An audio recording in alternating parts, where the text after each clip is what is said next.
Good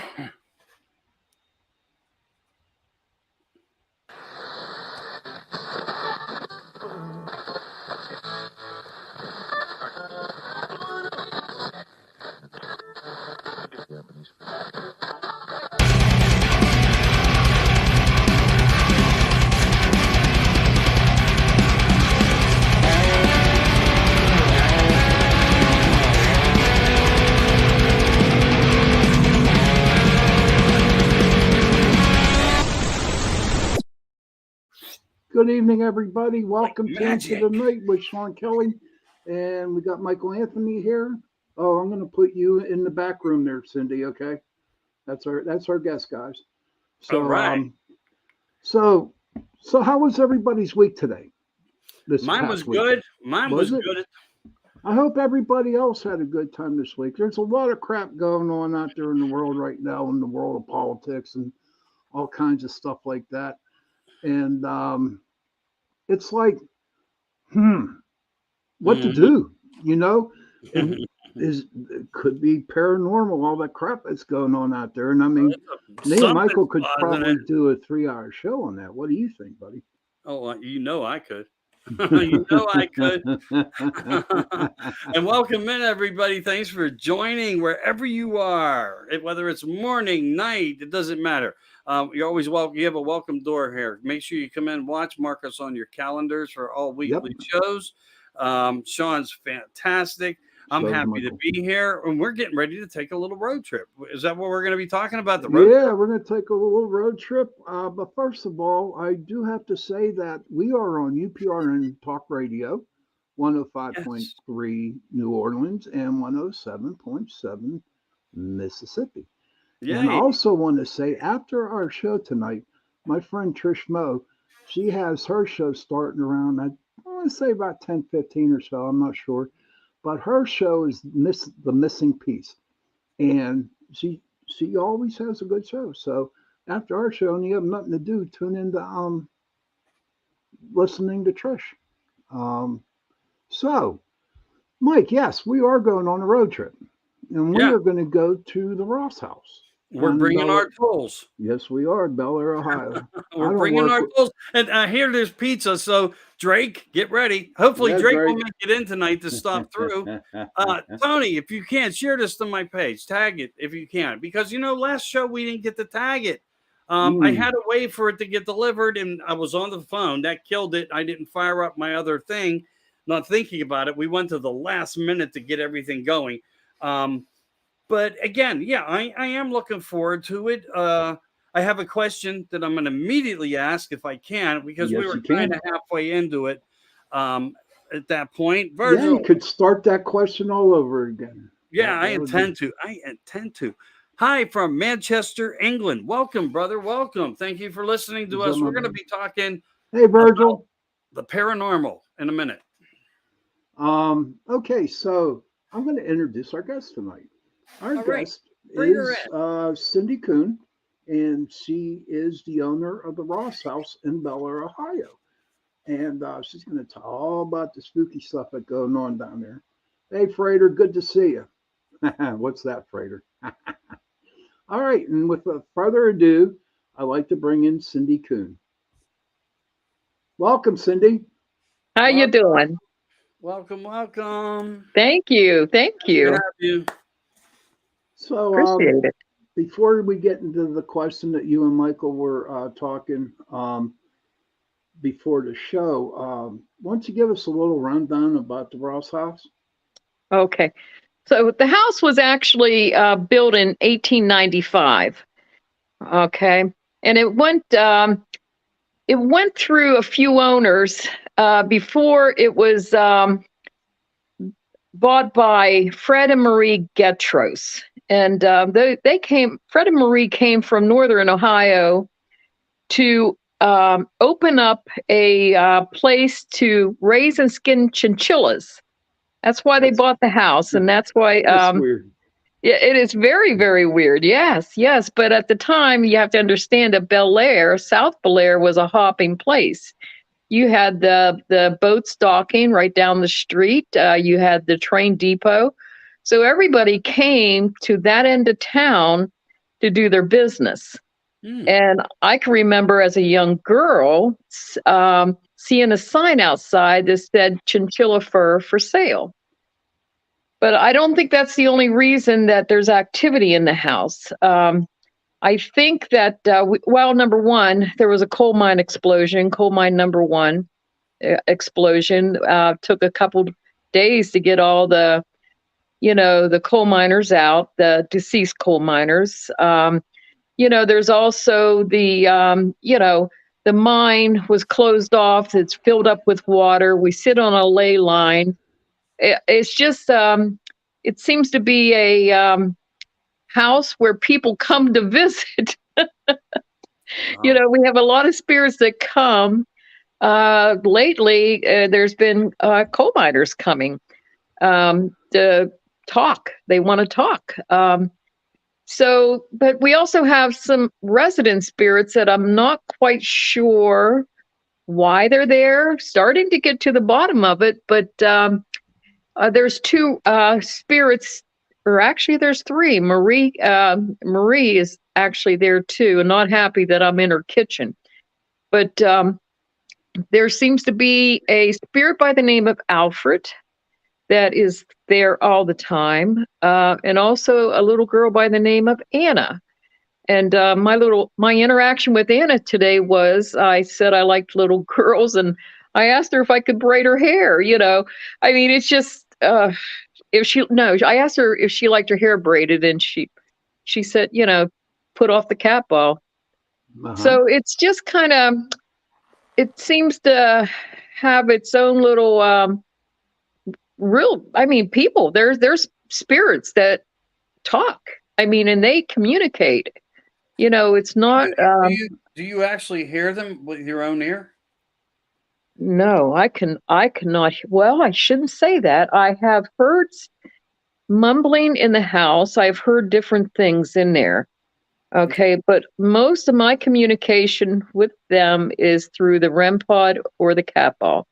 Okay. And it's questions. I ask a question, and it'll go off.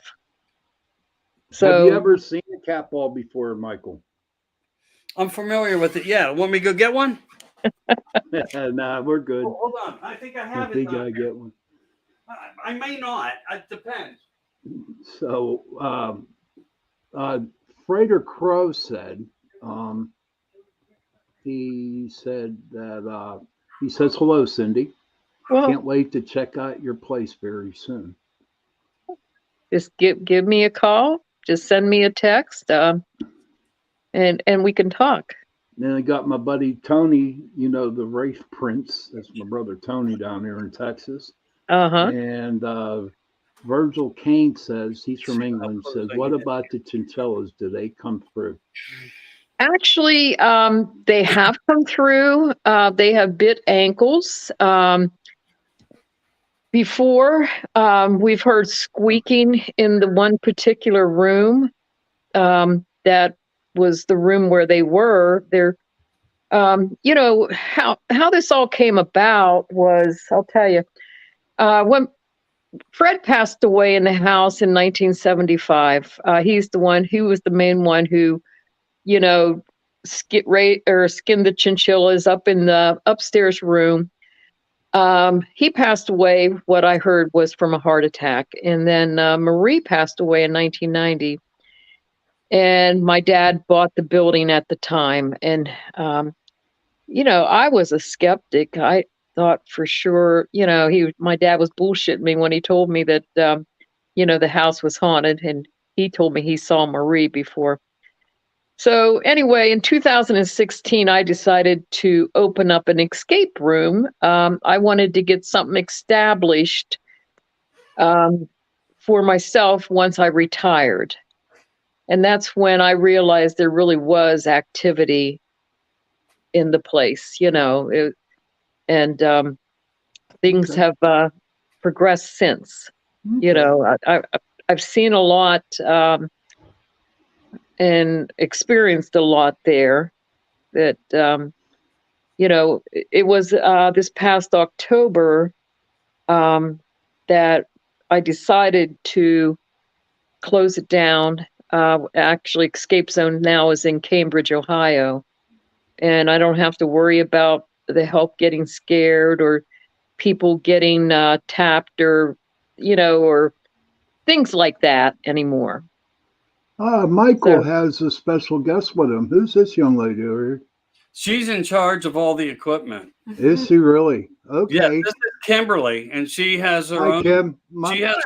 She's part of that behind scene paranormal team, and she just happened to be here tonight, which was fascinating. Yes, it was. Be with my daughter, and she's getting a little national exposure now. So thank you guys. But no, she knows all about little girls because she is one. In fact, she's much older than she looks, but that's good genes. That's what I tell her. But they were talking about the cat balls and stuff, and we have a lot of this stuff as well as night vision. Yeah, we have parabolic microphones, thermal cameras, the spirit box, K2 meters. Really want to get like an Ovilus. That device we saw earlier on tap was a flux. Yeah. I thought, cool. Yeah. So anyway, we don't know really what to bring, but we're going to try to bring things in combination, but to work with, Shawn the best I can. I would love for her to come, but she has to work. Bummer, man. But we'll get her out on an investigation, though, dude. Yeah, and in the future, we have some hands-on people that like to set up cameras everywhere and run wires and set up the command center. It's pretty fascinating. But you know what I've done last, just to be perfectly honest with you, Cindy Kuhn, is I've been doing a lot of sky research. Because of an experience I had. There's many people that have different ones. That's been a focus of the past couple months, me in preparations with different type of equipments and theories on how I'm going to address to possibly experience another intelligent contact. But anyway, pretty fascinating. So, I cover the whole room. I research everything. I'm an expert at nothing. But I enjoy it. And if you challenge my intellect, I will take you to bat. Okay. I would never do that. I am in the learning stages here, We'll get you caught up, hon. We'll get you caught up. Yeah. Okay. Thank you for not minding it. Sit in as long as you want. Yeah, she can sit in. Give her a chair, dude. Oh, she is sitting. Oh, she is sitting. Oh, my goodness. She's sitting. Yeah, she's sitting. Okay, you had that question that you and Cindy were discussing. You can bring that question back up. Yeah, I'm very intuitive and sensitive. From a different way. I'll probably know before I go. And that's why I was asking, is there something there that you did not want there anymore? Or if you're happy with it and you're in tune to it, then I honestly say, well, by all means, hang out with them and keep it going. But, if somebody needs talked to on a different level, then that's why I was asking. I didn't know if you were going for a purpose. You know what I mean? Sure.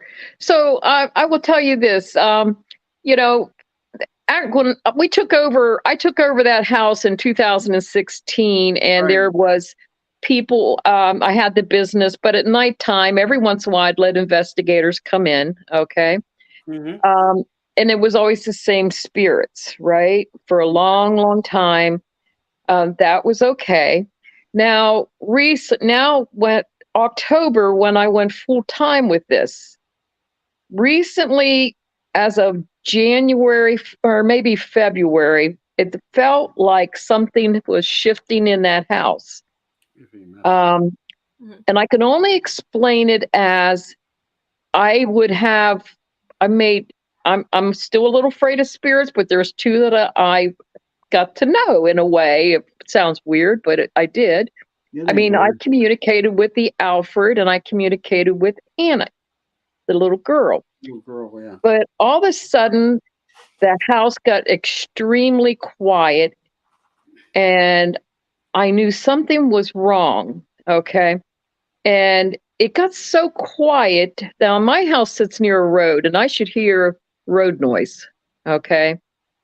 I should hear a lot of things that that I normally hear, but it was beyond quiet. And something started coming through that was not right. Okay. And I called Drake, and Drake came in, and Drake told me that somebody had used a Ouija board and brought something in, and I mean, I'm not there when people investigate. I don't know. You know what I mean? I don't know what they do. But I asked if he could somehow bring back my resident spirits, anyhow. So he did an investigation. Things seemed to calm down, and then all of a sudden, my Alfred was back, and everything seemed to be fine. And I'm happy with that. When people come to investigate, I want them to find things out. I also want them to dig deeper into why Alfred is there when I know he did not own that house. Okay. Okay. And actually an investigator last week might have started to answer that question, that Alfred is there because what we're getting is Alfred shot his friend in that house, and he's sorry he shot his friend. Okay. So, what was the friend's name? Do you have a first name? I think it's Henry. I'm not sure on that. I can look it up. Yeah, I'm trying to. This is all coming through, just very recently. If you go to my Facebook page, you can see where there's a Dominic who came in, and Dominic was phenomenal with his activity. In fact, he just premiered part 3 tonight. Mm-hmm. But you can watch his videos, and I think it's part 1 where he actually brings it through where Alfred might have shot his friend by mistake because he was drinking.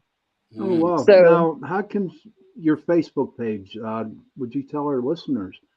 Yes, the Ross House. If you put in the Ross House 2011, I think it should come up. Now, who actually got you started by making the Ross House haunted, or starting to let investigators come in? How did that happen? Yeah, did somebody help you out?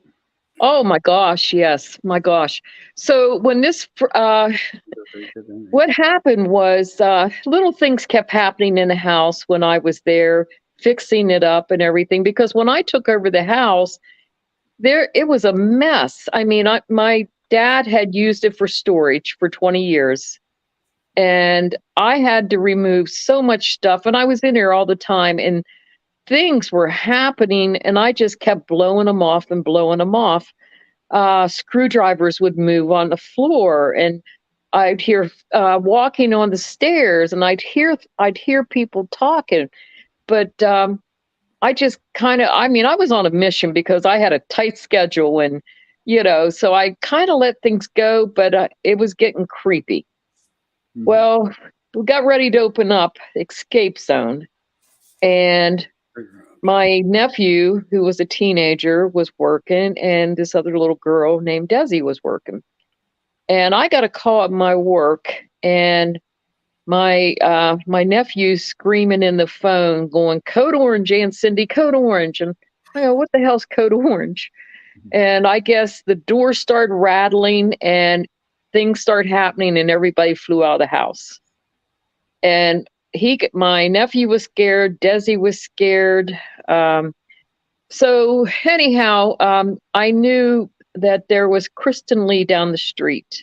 Right. And more things start happening too. So I called in Kristen Lee, and I says, "I know you have the Bellaire house, and there's something wrong at my place, and I might need help, Well, after she brought in some people with her, and they investigated, and and it just seemed to go on from there. Then more people were coming in, but there would be times where we could go 3 months before I'd let somebody else in again. It wasn't steady, but it just, but the activity kept happening.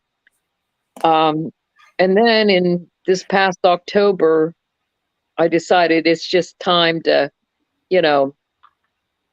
for Escape Zone to go someplace else. And this is just going to be for investigations because Pete, my help, is scared. They're scared. They don't like that sort of thing. Basically. Yeah. Michael, what's your daughter's name? Kimberly. Kimberly. Welcome to Into the Night. Do you have a question that you would like to ask Cindy?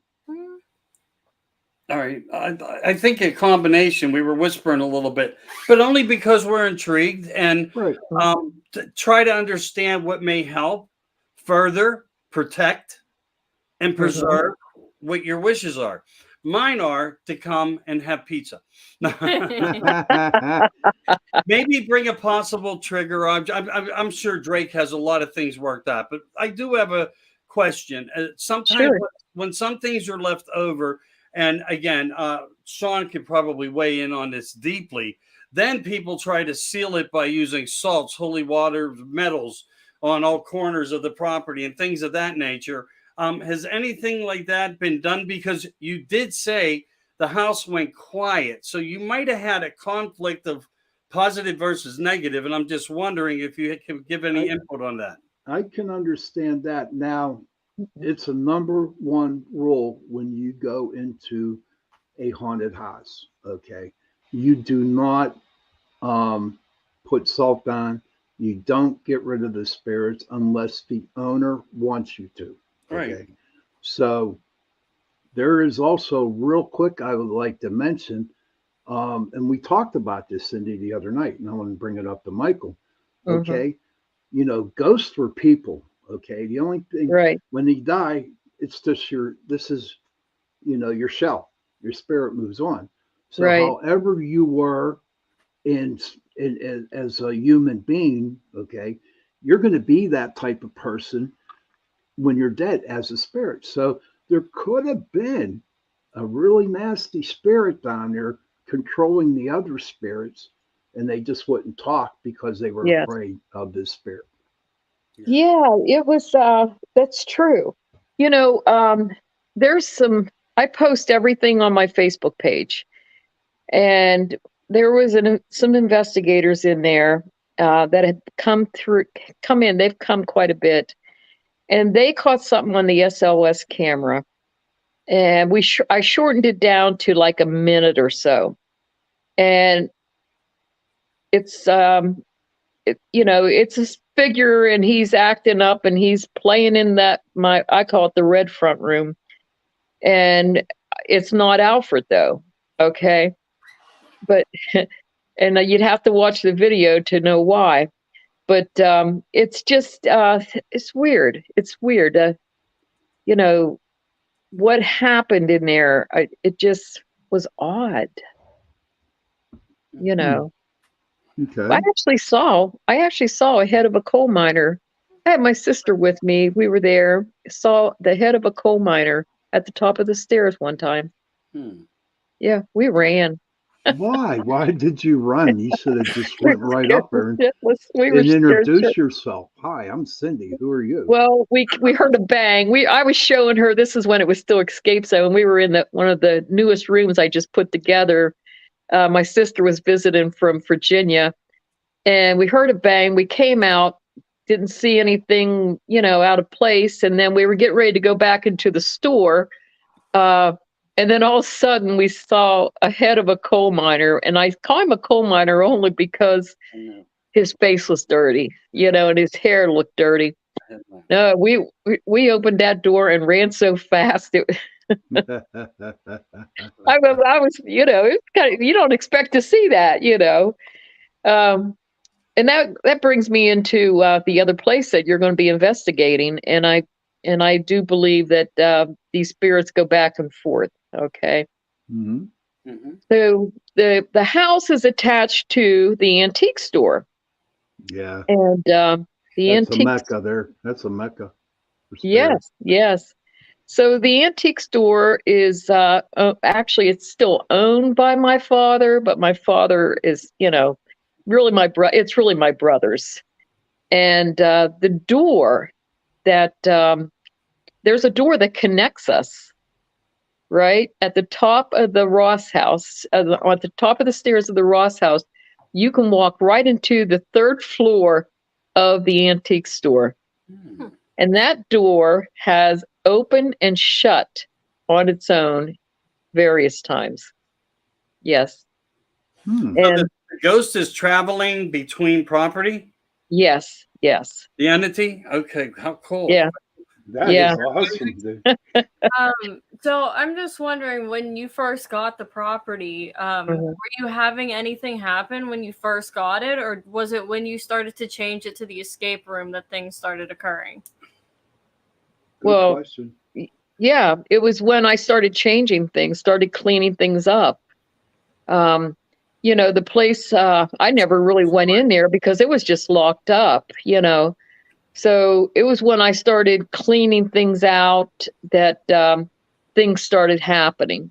So did the house like sit for a little bit before it was in your possession then? 20 years. Okay.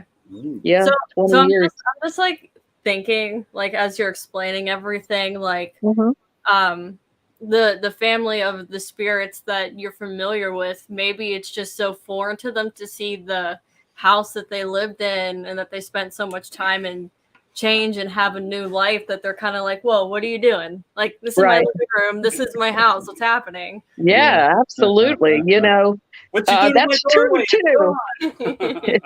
And remove any doorways. Come to think of it, I wanted to ask that seriously.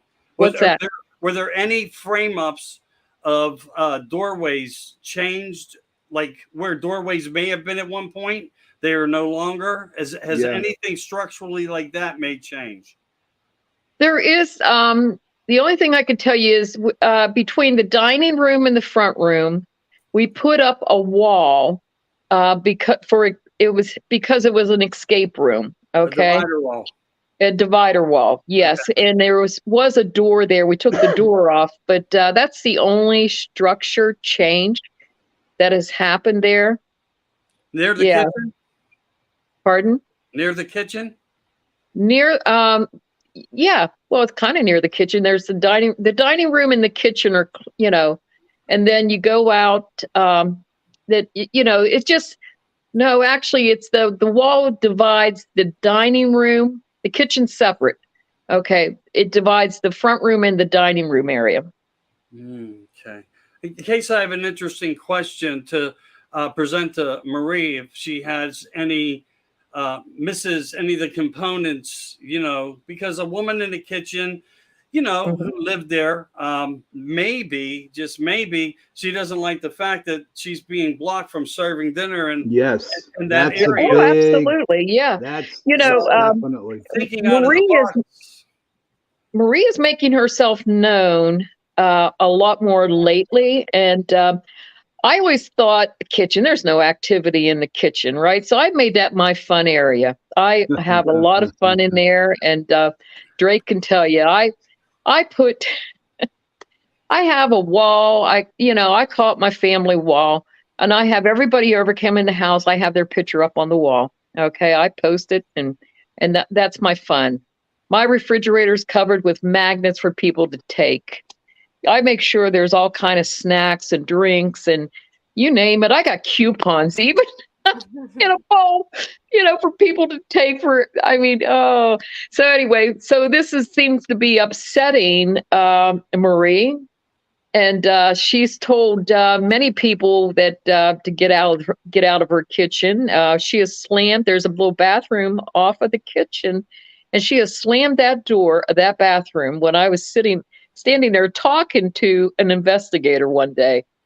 So yeah, she's kind of making herself known in the kitchen.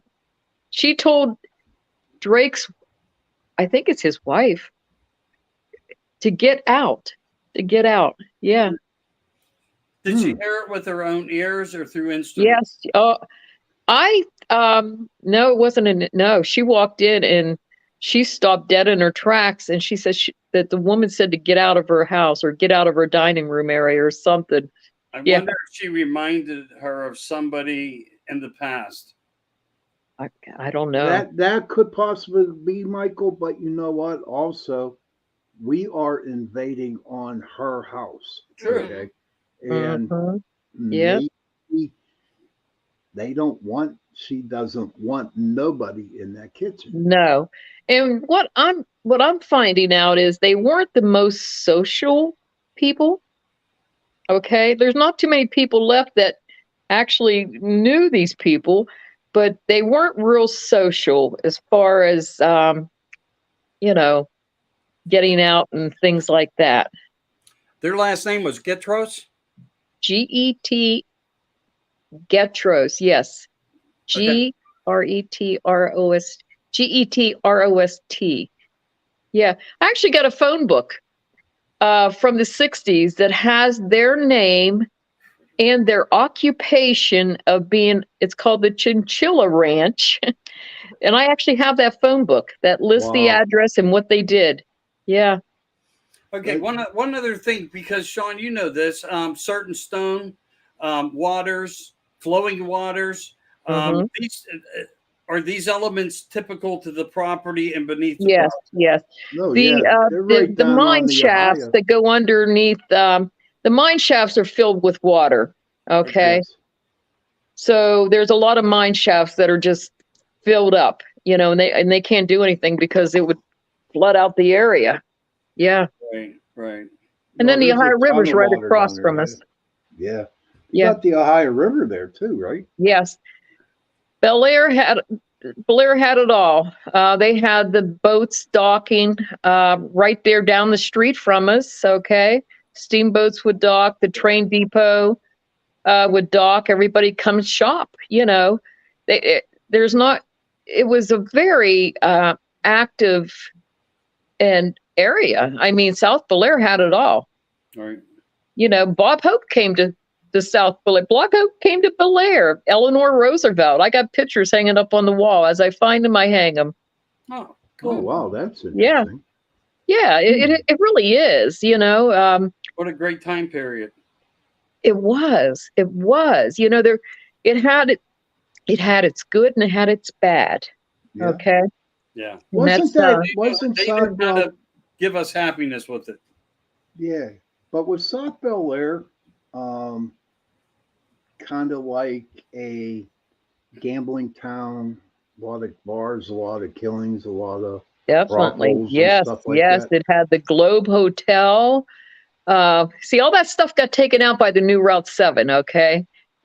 So there was a lot of bars down there, a lot of things that, hate to get into that. A lot of things that shouldn't be happened in South Bellaire. Okay. And we could talk more about that at another time. No, yeah, but that with all that so-called bad stuff that was happening down there, and not just your house and not the Bellaire house. I mean, probably every house. Yes. Absolutely. Say something, Mike? I was teasing her. You're gonna wish you were there. just a father and daughter, teasing her. Oh, absolutely. Kim, do you have any more? Talk away. Yeah, I do have another question that was just coming to mind. As you're talking about like the bad things and the tragedy of the shooting that happened and everything, do you think that so much negative things that have happened in the area, it's leaving for not like restless, but a lot of these spirits to not realize that they've passed on and they're like trying to just live their life still. Like they don't really understand like, why am I here and why are you also here? Good question. Yeah. Good question. I think it's a combination of things that just keep repeating themselves over and over and over. Like being attached to the furniture store with the antiques, it has a lot of, things that come with that. You know what I mean? We buy out of states all the time, and sometimes if this furniture brings Uncle Harry or or Mildred come along with that chair that you used to lay in, Mildred. there's but there are intelligent spirits that are there, and I don't don't know why they stick around.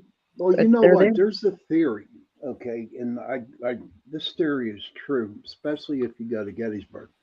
When someone's pointing a gun at you, Kim, okay, and all of a sudden, every emotion that you have in your body just comes up to the surface. It's like a round ball. So a guy comes up and he shoots you, and you die. There's so much energy that you have right there that sometimes you don't even think you're dead. Yeah, it happens so quick. Like, you can't actually understand what's going on. Yes. I think that might be why Alfred is there. And actually, Dominic is the first one who actually has gotten into that, where it's we're starting to find out why he's there, So I'm hoping more people can validate that. I've had quite a few people validate the name Alfred and Anna and Marie now. So I'm just hoping that we can find out more as to why this one spirits are coming through so much. And also this new one that seems to be hanging around, this coal miner is hanging around a lot lately. Well, spiritual, spiritual magnets. Yeah. But you know what? Whenever, okay, so you die, your spirit wanders. It goes wherever you want. Maybe it's very possible that there's something in your house that this miner is like really attached to. Okay. And it's hanging around because of that certain item. And also children ghosts, little children ghosts. I wonder about that. Yeah, probably. There has been. I'll tell you, you guys dive into the history of stuff. I cannot find any records of Fred and Marie having children. Okay. I have found that quite a few people were telling me in the room facing the one bedroom facing the main road that there's a lot of children up there, and I'm not sure why. Another person that has come through recently is Captain Fink, John Fink, who actually was the Finks and the Hetheringtons were the ones who own most of the South Bellaire, and it was Finks that actually had District Fink actually was the one who lotted off District 4 and started to build houses, So, there could be Captain Fink. Ties to the land, as they say. And so, oh my gosh, yeah. It's all over the place. How are you going to handle this, Shawn?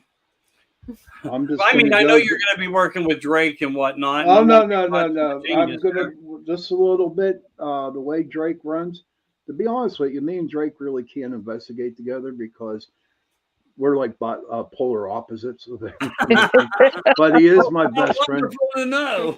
No, I'll be walking around.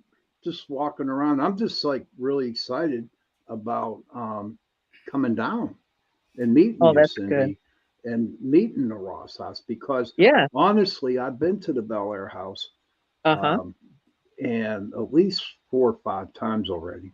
And I'm telling you what, man, I seen that house. We usually went down on a Friday and Saturday night and come home Sundays. But I tell you what, was one Friday we went down there and all the spirits were really, really happy. Everything was hunky-dory.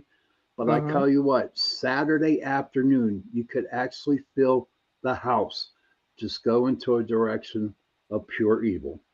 And it was a bad investigation on Saturday nights. Wow. Does that happen to your house? It felt there's been times, not a lot, but there's been times where it has felt bad. Okay. December, somebody told me that I let somebody come in that house and do, perform some things, some seances and use Ouija boards and everything. And I told them that didn't happen because the entire month of December, I didn't even open up the house. Okay. Mm-hmm. It just, I was busy. It was Christmas.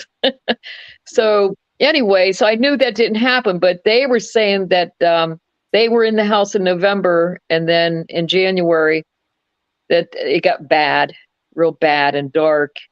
And then it kind of just went away, Mm-hmm. So mostly, I think with the house, it's either it goes eerie quiet, where you feel people standing around close to you, watching you, or it's ready to talk and chat it up. Hmm. Do you have a lot of mirrors in the house hanging right now? There's only there's mirrors. I only have 2 that are facing each other. That's the way to go. Okay, there's in the what I call the red room, there's a mirror behind the fireplace, and there's a little decorative mirror on the other wall, and they do face each other. That is the only 2 mirrors that actually face each other in the house. Okay. And I'm sorry, go ahead. No, I was just gonna ask, do you think that having that setup, it's having a portal open to other spirits, especially with the antique shop and everything, how you can have a change in quiet to positive to negative, that it's kind of just like a passageway for them to stop and be like, hey, do their Good thing question. and go. Yeah. Question. Yeah. Well, I could tell you this. Before it was the Ross house, the same activity was happening when there was no mirrors in there. Whoa. That's Okay. Wow. So it's the exact. Alfred was there before there was any mirrors. The house, believe it or not, October the 15th or 10th, or I can't remember exactly when we pulled Escape Zone out, but it was between the 10th and the 15th. Everything got pulled out of there. October 27th was when I had my first full-time investigation there. It was a very quick flip, and I was just any furniture I could find from the furniture store, I was putting it in there to make it to where it was easy for people to, stay the night, Yeah. So there was 2 mirrors that did get put up during that time. Interesting. Carl here, who's in our hi, Carl. chat, he says a row house in Etna in Pittsburgh my grandparents owned had a haunting. The guy that lived in the end house played a radio all day and night. You would hear him saying to shut up or leave me alone. Everyone just thought he was just drunk. After the row houses were all sold off, people who rented said it was haunted, and sometimes in the late 1980s, a paranormal group suggested it was haunted by a young girl dumped rendered lard on herself at the potbelly stove and caught herself on fire. Wow. Tragic. Yeah. Yeah. Things like that are what we all suspect to be what brings on paranormal, incidents like those. Good story, Carl. Thanks. Thanks, And Carl, Ernie, for sharing that, man. Thanks. And we got Ernie. Yeah, Ernie Dubois. And he says, I can't pronounce that. I'm not French. I'm Irish. He's Ernie, Indian. hello. But is there, we're getting pretty close. We got about 6 minutes left here. Cindy, is there anything that you would like to say? Let's go around the room. We'll go to Cindy, then we'll go to Kimberly, then Michael, then me. Yeah. Okay. Well, I just, encourage everybody to check out the history of the house. The Ross, it's therosshouse.org.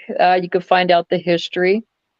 I love it when people come to investigate. I love giving the tours and talking to everybody. I like for them to feel comfortable.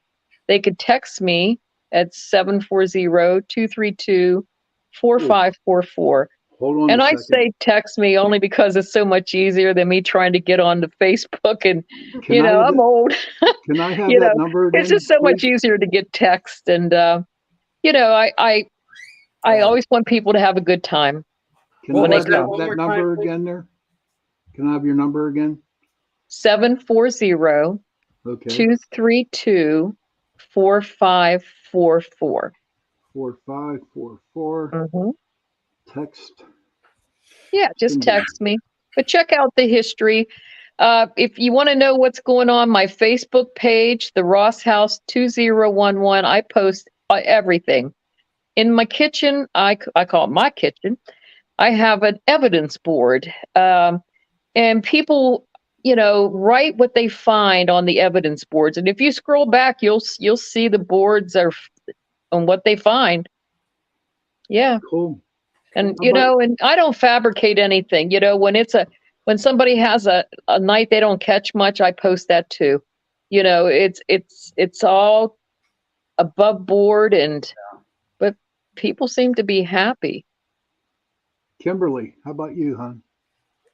Well, I think everything about this is just a really interesting story, and I'm hoping that when you guys go, you get some good evidence out of it and can use the equipment and hopefully get something cool out of it. And he's going to be able to use the parabolic microphone before I can take it anywhere. There's some things that were upgraded around Christmas. You know how that goes. Yes, I do. He's been busy. I've been busy. I've had 5 to 6 shows a week, and sometimes more. It's hard. But it'll be a good learning experience. But I'm going to try to keep it simple. I do want to ask one question real quick because I know we're going to run out of time. And also, thank you at this point. And so I send you love for allowing us to do this. Is there any preference of good contact, man versus woman, etc.? Like with the attachment, does the little girl like women more than men? Does Marie like women more than men? Anything like that ever noticed? Okay, so I would definitely say that Anna downstairs loves the women. Okay. And communicates better with women downstairs. Alfred talks to anybody and everybody. Okay. The house seems to absolutely love cat balls and SLS cameras. Trying to think. Noise. It hates noise. It does. It hates noise. It hates it to a passion. It's funny. The more quiet you are, the more the house responds. Awesome. Yeah. Well, Cindy, I want to thank you for being on Into the Night and sharing your story about the Ross House. I know me and Michael are really excited about going down there. Well, I can't wait to meet y'all. Yes, Oakmont Paranormal Society. So I'm going to close for now. This is what I usually close with. So you guys can hang on if you want to. And guys, like and share. It's good, important, fun. Yes, fun, like and share. Yeah, like and share. So people, we got some openings left for the investigation. If you know anybody, Yeah. So if anybody wants to go, May 6th, get in touch with Drake if you want to know how to get a hold of him. Mm-hmm. He's at the Oakmont Paranormal Society, and talk to Drake. And with that ado, okay, I want to thank everybody for joining tonight. We will be back on next Tuesday at 9:10 p.m. on UPRN Talk Radio, 105.3 New Orleans, 107.7 Mississippi. And children, if you can, and Kimberly, you must do this now. Please go to your parents and give them a hug. Oh, you're right here. Oh, well, give them a hug. She always gives me a hug. And there you go. And parents. Now, if you'd have met my older one this afternoon, she wanted to wring my neck. That was a bad, really, I couldn't make her happy for the life of me. But nevertheless, you got your hug wish. That's good. They call it the hug wish. No, you stop with that hug wish stuff. Oh yeah, I get with that. Yeah, because we got to. But parents, please, whenever and if you can, please give your children a hug. And on that note, everybody, good night. Good night. Take care and see you next week. See you next Tuesday, 10.